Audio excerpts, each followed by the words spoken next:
Good afternoon. Actually, I think it's an honor for me to be here. Like I said, welcome back home. I encountered him in the ward a few times as a student. I'm going to talk about Max Art. I think this is a bit of a different study from the rest that are here. This is actually implementation science. We're looking at implementing early access to RT within a government-controlled health system. My PI is Dr. Okelo, who is my boss. She couldn't come because she had other commitments, so I'm really presenting on her behalf in this case. This is the outline of the presentation. I'll give you a small brief on the Swaziland context, then we'll talk about the MaxStart program, which is a bit bigger than the actual study that I'll be discussing. And then we'll look at what happens when we move to 500. So in terms of the Swazi context, so Swaziland is a very small country between South Africa and Mozambique. I think if you can look at the map there, you'll see it's just by the corner, really, really small. But we have a really small population of 1.2 million, but we have a high prevalence, probably the highest in the world as things stand. The data I'm showing you there is from our DHS from 2007, and then from the SHIMS, which was an incidence measurement survey, which we had in 2011. Prevalence in the general population is 26%. That's in the ages from 15 to 49. In pregnant women, it's 41.1%, which is pretty high. Our measured incidence is 2.38%. This is for everyone, but if you look at females in particular, it's as high as 4.2% in the ages, which are between 20 to 24 years, so it's pretty high. We have a high TB-HIV co-infection rate. We have a very high incidence of TB in the country. In terms of treatment as prevention, we began having these discussions a few years back, and the government actually set up a framework in terms of if we want to pilot any of these interventions, how are we going to do it? And most of it will be done almost as a study. So in terms of early access to RT, which is what I'll be discussing, so early in the sense that we'll give you treatment without waiting for you to get to a certain threshold, which is 350 for now and moving to 500 soon. But then there's also the early in terms of how soon do you start the moment you're eligible to start. So from previous experience with that also changed. People actually began initiating treatment within the day that they tested in our previous studies. We've got 2 studies which are going on currently right now in terms of this. So we've got one done by MSF in one region of the country called Sikhathele. That study is a 2-arm study. So they've got one area which is a control and one area which is the intervention site. But the one I'll spend time talking on right now is the MaxArt project, which we've been working on. So this one is done in another region of the country called Ho region. In terms of MaxArt, so MaxArt is a consortium of 8 partners led by the Ministry of Health. The program really is in 2 phases. The first phase was what we called plugging the Leaky Cascade. We understand that from testing to initiation on treatment and to retention, patients will fall out within that cascade. So we spent the first 2 years, really 3 years more or less, trying to address some of those issues before we actually began the full-out pilot. So we did a lot of community mobilization, we did a lot of HTC, I'll show you like a few of the results. Basically, we increased testing significantly over the last few years. And it coincided with the introduction of provider-initiated counseling and testing, which also helped push the numbers up. But I think you all understand that if we're going to go to early access to RT, we need to go beyond provider-initiated counseling and testing, because those are the people that come to the facility because they have a problem, and they are likely actually to be sick and need treatment. But moving forward, we need to find those people who are not sick, who will not come forward for whatever reason. So we're really pushing to have a bigger presence in the community, actually a more consistent presence in the community. Because before we do a lot of these door-to-doors, but there are campaigns and outreaches. They don't give us numbers that we want. We want a more consistent presence like in the community. What we also did again was we did a social science piece where we went and actually tried to find out what were the views of the health workers and the communities in terms of early access to art. Is it something that they'll be willing to take part in? Is it something that they will want to do? So that was preparing the ground in terms of the actual study. So now actually what we call phase 2. So phase 2 is the early access to art trial. Okay, it's not really a trial, it's more of a pilot that we're doing. In terms of the phase 1, this is some of what we've achieved. So in the last 3 years since it has been there, the number of people on art has increased from 67,000 to 124,000. We're a small country, but that's a big proportion of the people that live in that country, as it is. Retention of care has improved. We used to lose about 20% of our patients. It's now down to about 9% from our current figures. So a lot has changed. We did implement things like SMS reminder, like what they did in South Africa. What ours actually was, we had a modem that was attached to our electronic patient management system, and it will pull out numbers and appointment dates and then send a message to say you have an appointment with the facility on this day, so that people actually could remember to come back. But that was just in the pilot phase. Moving forward, it's become a bit more difficult. So we would want to have a centralized system where we have one modem in a centralized system. Otherwise, right now, because our records are per facility, it's hard to have many modems in the different facilities because then it becomes really, really difficult to maintain.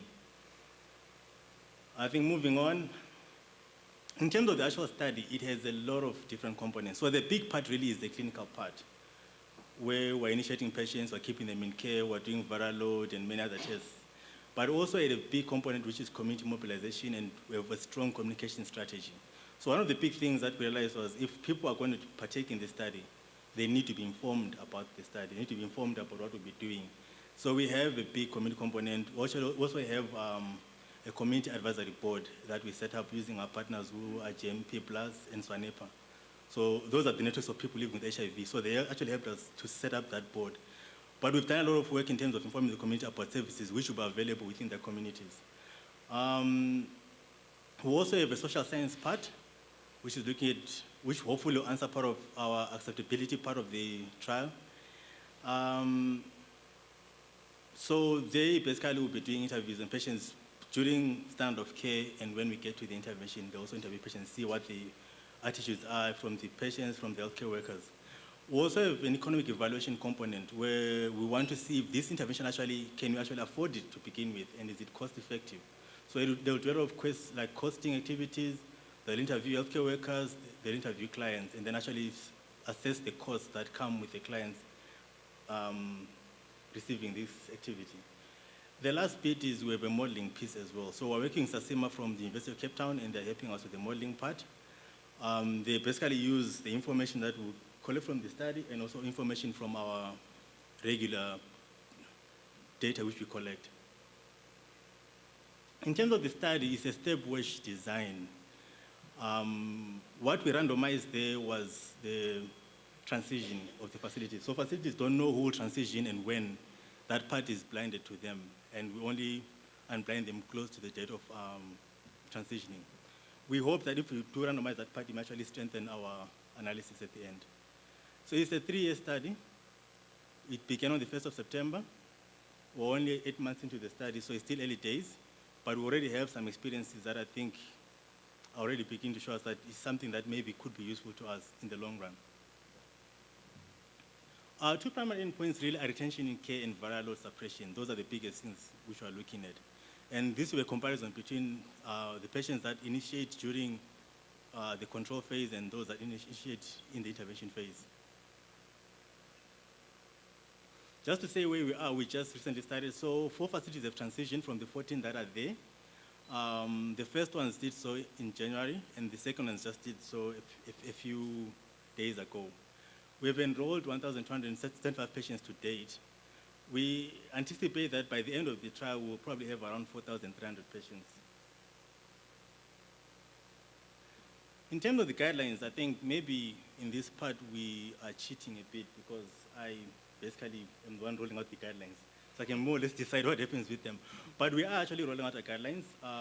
We're saying we're doing it in a phased manner. So there are components of the guidelines that are already up and running. So in terms of under 5s initiating, pregnant women initiating, that is already up and running. TB, serodisconnected couples, that's up and running. The parts which we've kind of held back a bit is the move into 500 and the rollout of the routine viral monitoring. And the reason is that we still have a few operational things to resolve in terms of that. So in terms of, for example, moving to 500, the big issue is drugs. I don't know how many of you are aware, but Swaziland has been buying their own drugs since 2009. All of the RRT in the country is bought by government.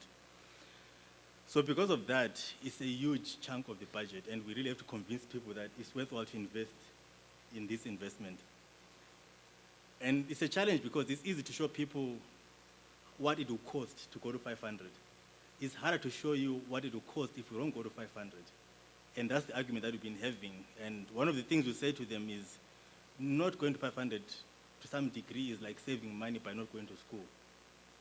It will cost you eventually. I think that's the whole point. So in terms of drugs, we did submit a budget. It actually was approved, and we basically got all the money that we needed for this scale-up. But then I also put in some of the drugs in a Global Fund application, especially the peace drugs. And the reason was being that in terms of our systems for buying drugs, the government systems are very complicated. I'm sure all of you know. And sometimes they don't want to pay in dollars or quote in dollars, and suppliers don't like that, and you don't get drugs on time. But if you buy through another mechanism, especially for peace drugs because of our small volumes, we hope that it will be easier to actually get drugs in the country. So once those things are in place, it will be actually easier to implement the rest of the guidelines like the way we want to. Viral load is another tricky one, mostly because all our machines are centralized in Baban, which is the main lab, and they use plasma. And so as small as it was in the map, it's a case of so near yet so far. The place may be over there, but there's a hill and there's a river, and if it rains, you just can't get there. So because of that, we really have to do a lot in terms of strengthening our sample transport system. We're also banking on the DBS part, because Roche actually released a protocol on DBS for viral load, which we hope, if it's as good as they say it is, it may make a difference for us in terms of the hard-to-reach areas and for PIDs especially. So those are the things that are actually holding that back. And then the last bit is facility readiness. We have actually decentralized quite significantly. Most of our facilities are actually providing RT, and most of that RT is provided by nurses, so nurses prescribe.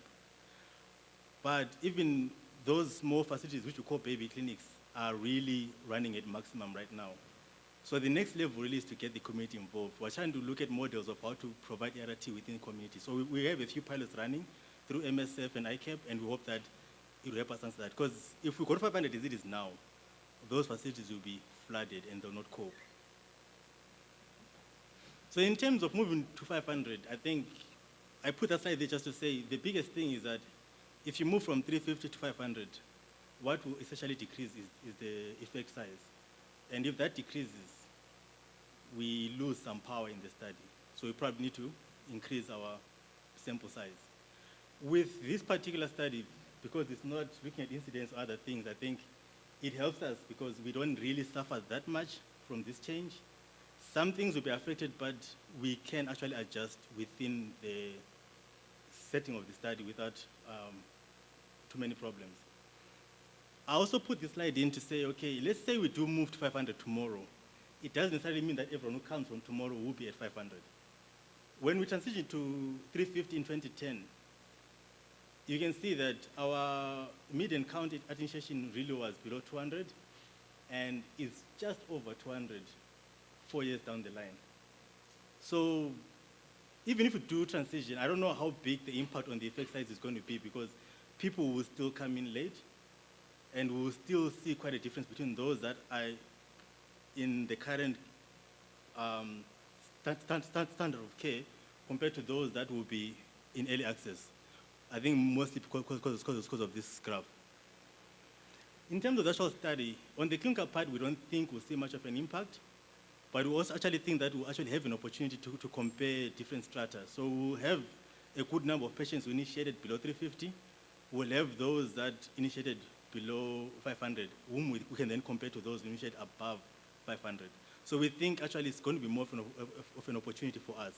It may impact the secondary endpoints to some degree, so we'll need to see how we work those numbers.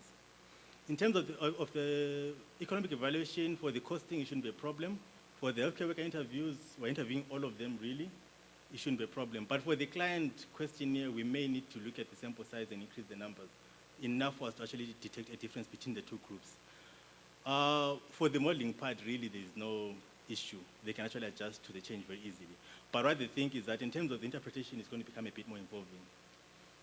For the social science part, it's not going to be a problem. It's actually something that they are looking forward to see how actually it impacts the way patients perceive our intervention. I think just to tie it all up at the end, we are really looking to see how this works in a real-world setting. In terms of resources, we really didn't increase the workforce that we have in the clinics. If anything, we just got a few mentors to come in and help the facilities with some issues, but it's the same staff that are doing the routine everyday work that we're using. And we think that even though we change the threshold anytime soon, it's really not going to, it's actually more of an opportunity than a hindrance to what we'll be doing. I think I'll stop there. Thank you very much. So these are some of the partners who helped us get to where we are.